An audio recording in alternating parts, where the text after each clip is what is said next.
श्री स्वामी समर्थ. जय जय स्वामी समर्थ. तुम्हा सर्वांचं आपल्या चॅनलमध्ये पुन्हा एकदा मनापासून स्वागत आहे. तुमचा आजचा दिवस खूप आनंदात जाऊ. तुमच्या सर्व काही चांगल्या इच्छा स्वामी महाराज नक्कीच पूर्ण करो हीच स्वामीचरणी प्रार्थना करते आणि आजच्या व्हिडिओला सुरुवात करते. आजच्या व्हिडिओमध्ये आपण अतिशय महत्त्वाची माहिती सांगणार आहोत.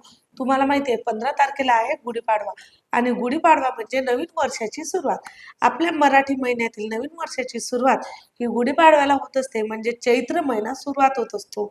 आणि या दिवशी जेवढं काही कार्य तुम्ही करसाल तेवढं कार्य तुमच्यासाठी खूप चांगलं राहतं. जसंच की सोनं घेणं, नवीन जागा घ्यायची असेल, गाडी घ्यायची असेल, तुम्हाला असे महत्त्वाचे काही कामं करायचे असेल ना, तर या दिवशी केलं तर फार उत्तम असतं. आणि ज्यांचं लग्न गुढीपाडव्याच्या दिवशी केलं जातं ना, त्यांच्या जोडीमध्ये खूप गोडवा राहतो आणि त्यांच्यामध्ये खूप असं प्रेम वाढून राहतं. आणि गुढीपाडव्याचा हा दिवस 3.5 मुहूर्तापैकी एक मुहूर्त मानला जातो, म्हणून हा दिवस खूप खास आहे. या दिवशी आपल्याला गुढी उभारायची, कशी उभारायची, कुठले रंग घालायचे आणि कुठले रंग वर्ज्य करायचे आहे, ही सर्व माहिती या व्हिडिओमध्ये सांगितली आहे. कारण हा खूप महत्त्वाचा दिवस मानला जातो. तुम्ही जेवढी जास्त या दिवशी सेवा करसाल किंवा कुठली पूजा करसाल तर तुमच्या आयुष्यासाठी खूप चांगलं मानलं जातं.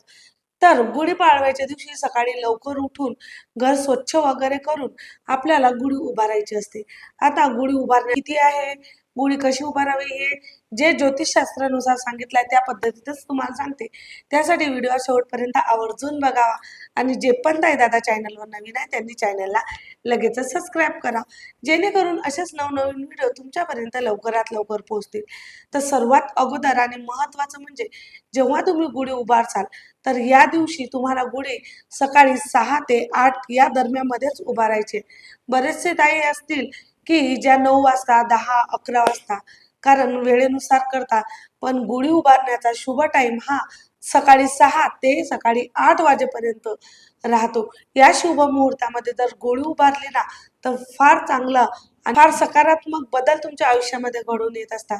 आता गुढी का उभारतात, तर भगवान रामांनी रावणाचा वध करून जेव्हा ते अयोध्यामध्ये आले होते तेव्हा सर्वांनी घरामध्ये गुढी उभारून त्यांचं स्वागत केलं होतं.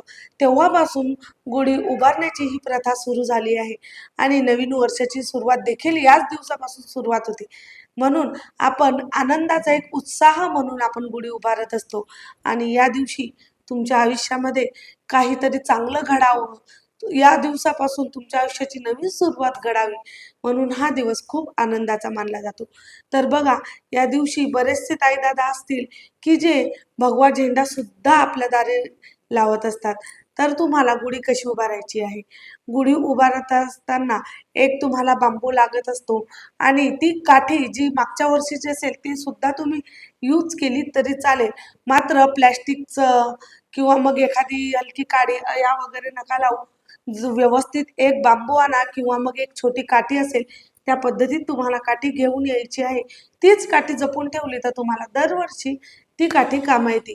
त्याचबरोबर तुम्हाला साखरेचं म्हणजे जी गाठी मिळते ती गाठी घ्यायची आहे, कारण त्यामधला गोडवा आपल्याला सर्वांना द्यायचा आहे. आणि कडू लिंबाचे पानं, लिंबाचे एक डहाळी तोडून आणायची आहे आणि ते सुद्धा तुम्हाला गुढीला बांधायची आहे. त्याचबरोबर आंब्याचे पानं, आंब्याच्या पानाची सुद्धा तुम्हाला एक डाळी तोडून आणायची आहे आणि ते गुढीला लावायची आहे.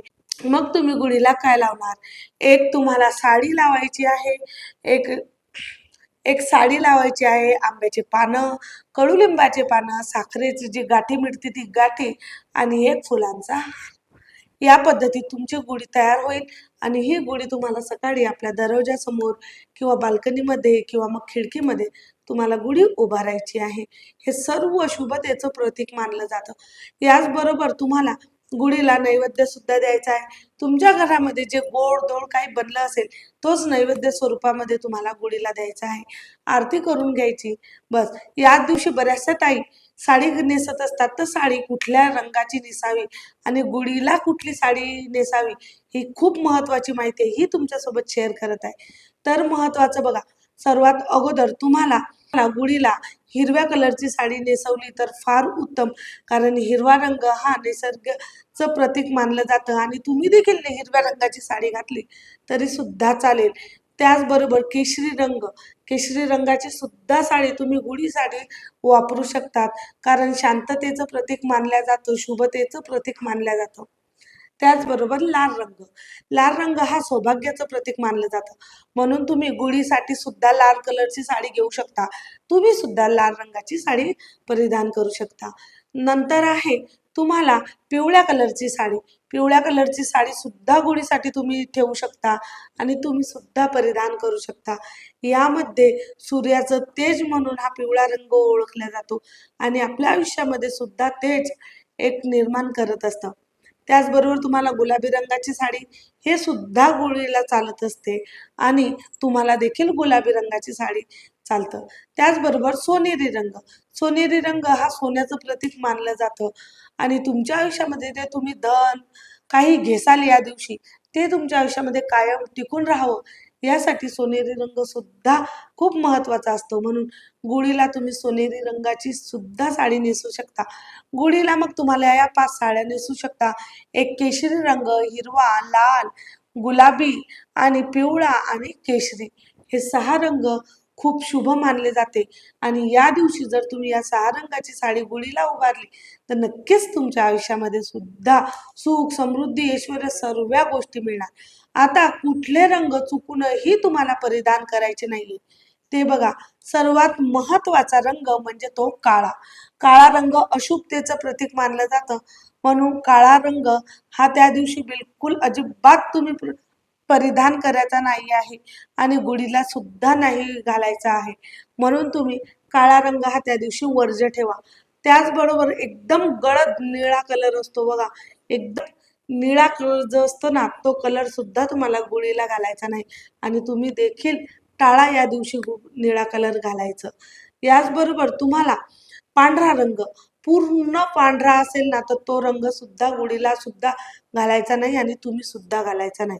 हा मग पांढऱ्या कलरची साडी आहे, त्यावर लाल बॉर्डर आहे, हिरवी बॉर्डर आहे किंवा मग फुलं वगैरे आहे, ती साडी तुम्ही परिधान केली तर चालेल. पण मात्र फक्त पूर्ण पांढरा कलर हा तुम्हाला घालायचा नाही. या पद्धतीत तुम्हाला गुढी उभारायची आहे आणि कुठले रंग घालायचे, कुठले नाही घालायचे ही सर्व माहिती तुम्हाला मी सांगितली. आता आपण जे गुढीला लावलेलं आहे साखर किंवा मग कडुलिंबाचे पानं, आंब्याचे पानं याचं काय करायचं? जेव्हा आपण गुढी उतरवत असतो संध्याकाळी प्रदोष टायमाच्या वेळेस, तेव्हा आपल्याला तुम्हाला जे कडुलिंबाचे तुम्ही पानं लावलेले आहे त्यापैकी एक एक कडुलिंबाचं पान हे घरातील सर्वांना द्यायचं आहे आणि सर्वांनी ते खायचं आहे. आपल्या आयुष्यामध्ये जेवढ्या काही निगेटिव्हिटी आहे, जेवढे काही आजार आहे ते सर्व दूर होत असतात. म्हणून या दिवशी कडुलिंबाच्या पानाला खूप महत्त्व मानलं जातं. म्हणून कडुलिंबाचं पान एक एक तरी तुम्हा सर्वांना खायचं आहे. बाकीचे पानं तुम्ही तुमच्या घरामध्ये धान्यामध्ये टाकू शकता किंवा मग निर्माल्यामध्ये टाका, चालेल. जे आपण आंब्याचे पानं बांधलेले आहे ते आंब्याचे पानं काढून तुम्हाला दरवाजाला एक तोरण बनवायचं आहे. त्याच दिवशी ते सर्व निर्माल्यामध्ये टाकून द्यायचं नाही. तुम्हाला दुसऱ्या दिवशी टाकायचं असेल तर टाकू शकता. पण मात्र गुढी उभारल्यानंतर, काढल्यानंतर तुम्हाला ते जे आंब्याचे पानं आहे ते तोरण म्हणून आपल्या दरवाजाला लावायचे आणि दुसऱ्या दिवशी काढून तुम्ही ते निर्माल्यामध्ये विसर्जन करायचे आहे. त्याचबरोबर जी गाठी असते ते गाठी तुम्हाला सर्वांना घरातील प्रत्येकाला एक एक करून खायला द्यायची आहे. उरवायची नाही किंवा निर्माल्यामध्ये टाकायची नाही. तुम्हाला ती गाठी खाऊन घ्यायची आहे. आपल्या शरीरामध्ये जे काही निगेटिव्हिटी आहे ना ते सर्व काही निघून जाईल.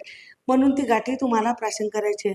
घरामध्ये फुलं आहे, फुलं देवघरासमोर ठेवा, दुसऱ्या दिवशी निर्माल्यामध्ये टाका. आता राहिला आहे साडी. साडी तुम्ही ती तशीच ठेवू शकता किंवा तुम्हाला परिधान करायची असेल तर तुम्ही ती परिधान करू शकता किंवा मग पुढच्या वर्षी आपण तीच साडी वापरू या पद्धतीत सुद्धा तुम्ही ती साडी ठेवून देऊ शकता. एवढं झालं साडीचं, बाकीच्या वस्तूचं. आता तुम्हाला सांगते, जो आपण लोटा ठेवलेला आहे उलटा, त्या लोट्याचं काय करायचं? त्यावर स्वस्तिक तुम्ही काढलेलंच आहे. तर त्यावर तुम्हाला गहू असेल, गहू किंवा मग तांदूळ, ज्वारी जे तुमच्या घरामध्ये धान्य असेल, शक्यतो गहू असेल तर गहू वापरा किंवा मग तांदूळ. तांदूळाला जास्त महत्त्व असतं. म्हणून तांदूळ असेल तर तांदूळ हे त्या पूर्ण गळव्यामध्ये भरायचे आहे आणि त्यामध्ये ₹1 नाणं टाकायचं आहे. हे तुम्हाला देवघरासमोर रात्रभर तसंच ठेवून द्यायचं आहे आणि दुसऱ्या दिवशी ते घेऊन त्यामधलं नाणं तुम्ही काढून घ्या आणि ते जे तांदूळ आहे ते तुमच्या जे धान्य ठेवलेलं आहे त्यामध्ये टाका किंवा काही बनवून खा, पण शक्यतो धान्यामध्ये टाका. तुमच्या घरामध्ये वर्षभर भरभराट राहील, कधीच कशाचीच कमी पडणार नाही. माता अन्नपूर्णा तुमच्या घरामध्ये दोन्ही हाताने वर्षाव करणार आहे, म्हणून ते तांदूळ धान्यामध्ये टाकायचे आहे. याचबरोबर जो आपण रुपया काढलेला आहे तो रुपया तुम्हाला तुमच्या तिजोरीमध्ये ठेवून द्यायचा आहे. म्हणजेच माता लक्ष्मीचं सुद्धा तुमच्या घरामध्ये वर्षभर आगमन राहील आणि खरंच या वर्षामध्ये तुम्हाला कशाचीच कमी पडणार नाही.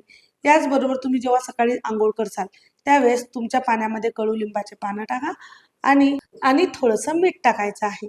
याने तुमच्या घरातील तुमच्या शरीरामध्ये पूर्ण निगेटिव्हिटी निघेल. हे तुम्हाला एवढं गुढीपाडव्याच्या दिवशी करायचं आहे.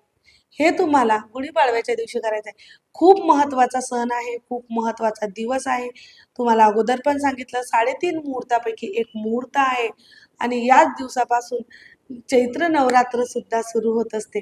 म्हणून खरंच हा गुढीपाडव्याचा सण खूप सर्वांनी आनंदात साजरा करा आणि खरंच या गुढीपाडव्याला नवीन वर्षाची सुरुवात होते, तर आपल्या आयुष्यामध्ये सुद्धा नवीन दिवसाची सुरुवात करा.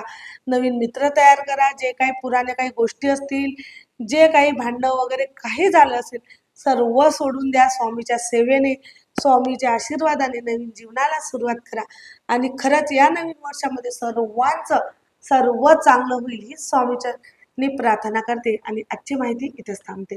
व्हिडिओ आवडला असेल तर व्हिडिओला लाईक करा, शेअर करा आणि आपल्या चॅनलला सबस्क्राईब करा. तुमचे काही प्रश्न असतील तर नक्की मला कमेंटद्वारे नवीन माहितीसोबत नवीन व्हिडिओसोबत. तोपर्यंत श्री स्वामी समर्थ. जय जय स्वामी समर्थ.